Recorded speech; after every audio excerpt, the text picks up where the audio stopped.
हम लड़ ना सकें ऐसी तो कोई बात नहीं, वो लोकतंत्र को तबाह कर दें इतनी तो औकात नहीं।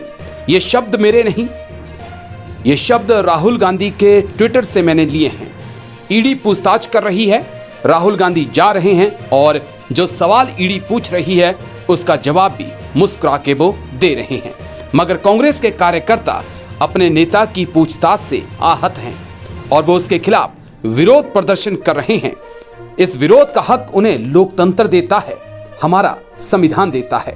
मगर आज जो हुआ उसने ईडी की कार्रवाई पर भी सवाल खड़े कर दिए और केंद्र की मोदी सरकार पर भी सवाल खड़े कर दिए। ब्रिटिश शासन के बाद शायद ऐसा पहली बार हुआ कि सरकार के आदेश के बाद पुलिस किसी पार्टी के दफ्तर में घुसी हो और कार्यकर्ताओं को पकड़कर ले गई हो। मगर आजाद भारत में जब देश आजादी का 75वां महोत्सव मना रहा है तो दिल्ली पुलिस गुलामी की यादों को ताजा करा रही है।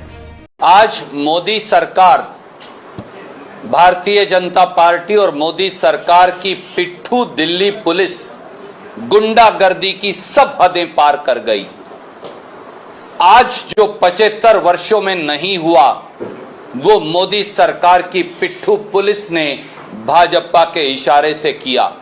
भारतीय राष्ट्रीय कांग्रेस के कार्यालय में दरवाजे तोड़कर अंदर घुसना और अंदर घुसकर नेताओं और कार्यकर्ताओं को पीटना ये दर्शाता है कि अब हमारे देश में प्रजातंत्र की हत्या हो चुकी है, संविधान को बुलडोजर के नीचे रोन दिया गया है और केवल कुशासन और अत्याचार का ही शासन बचा है।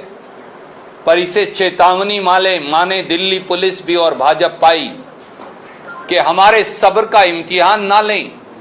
वहीं कांग्रेस ने ऐलान कर दिया कि अब वक्त आर पार की लड़ाई का आ चुका है। बीजेपी लोकतंत्र को कुचलने पर आमदा है मगर कांग्रेस ऐसा होने नहीं देगी। कांग्रेस नेता सुरजेवाला ने साफ कर दिया कि अब पुलिस हमारे सब्र का इम्तिहान ना ले। वे उन्होंने कहा कि दिल्ली पुलिस और मोदी को इस बेरहमी का जवाब देना पड़ेगा। किस हैसियत से दिल्ली पुलिस ने भारतीय राष्ट्रीय कांग्रेस के कार्यालय के अंदर हमला बोला? कैसे वो दरवाजा तोड़कर अंदर आकर कार्यकर्ताओं और नेताओं को पीट सकते हैं?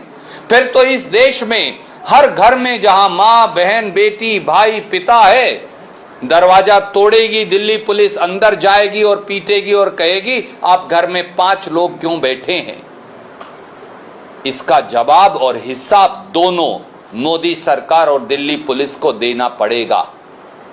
हमारे धैर्य का इम्तिहान मत लें। हम गांधीवादी जरूर हैं, हम अहिंसक जरूर हैं, पर इसका हिसाब लिया जाएगा। वे इंडियन नेशनल कांग्रेस के ऑफिस पर कार्रवाई के बाद कांग्रेस कार्यकर्ताओं को पुलिस गाड़ी में भरकर ले गई तो कांग्रेस के कार्यकर्ताओं ने नारे लगाए कि मोदी जब जब डरता है सरकारी एजेंसियों को आगे करता है। वे उन्होंने पीएम मोदी और केंद्र की बीजेपी सरकार पर लोगों की आवाज को दबाने के भी आरोप लगा डाले। मोदी जब जब डरता है, मोदी जब जब डरता है, मोदी जब जब डरता है, राहुल गांधी संघर्ष करो, राहुल गांधी को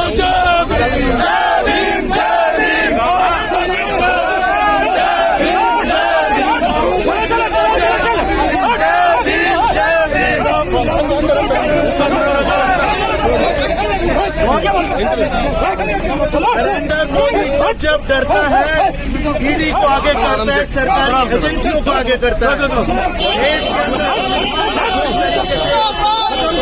साजिश चल रही है। राहुल गांधी दलितों की आवाज उठाने वाला नेता है। ध्यान बांटने के लिए झूठे मुकदमे के अंदर ईडी के मुकदमे में उनको बुलाया। दिल्ली में हालात ऐसे हो चुके हैं, दिल्ली पहुंचे कांग्रेस नेताओं जिनमें छत्तीसगढ़ और राजस्थान के मुख्यमंत्री तक शामिल हैं, उन्हें हिरासत में ले लिया गया था। वहीं कांग्रेस नेताओं ने सवाल किया है कि देश की सत्ता में कांग्रेस भी कई सालों तक रही, मगर ऐसा कोई पल बताओ जब बीजेपी के दफ्तर में घुसकर बीजेपी के कार्यकर्ता और नेताओं को हिरासत में लिया गया हो। जनरल सेक्रेटरी है, एससी सेक्रेटरी नहीं आ सकता अंदर। हिंदुस्तान के इतिहास में आज तक कभी नहीं हुआ कि आप पॉलिटिकल पार्टी के ऑफिस को कभी ब्लॉक किया हो। हमने कभी बीजेपी दफ्तर को ब्लॉक नहीं किया। आज हिंदुस्तान भर के जो कार्यकर्ता है वो सब दुखी इस बात को लेकर के। शायद ही आपने ऐसी तस्वीरें पहले कभी देखी हो जहां पर किसी पार्टी के कार्यकर्ता पर पुलिस इतनी बेरहम हो चुकी हो कि पीट पीट कर किसी को ले गई हो। इन तस्वीरों को आप देखिए, आज़ादी के अमृत महोत्सव का आनंद लीजिए और कल्पना कीजिए कि आज़ाद भारत में ये सब हो रहा है तो 75 साल पहले जब गुलाम हुआ करते थे तो क्या कुछ हुआ करता होगा। आज पायलट साहब ने जो संघर्ष के अंदर आपको गिरफ्तार किया, इसको सिर्फ अपनी पार्टी के कार्यालय में जाना चाह रहे थे।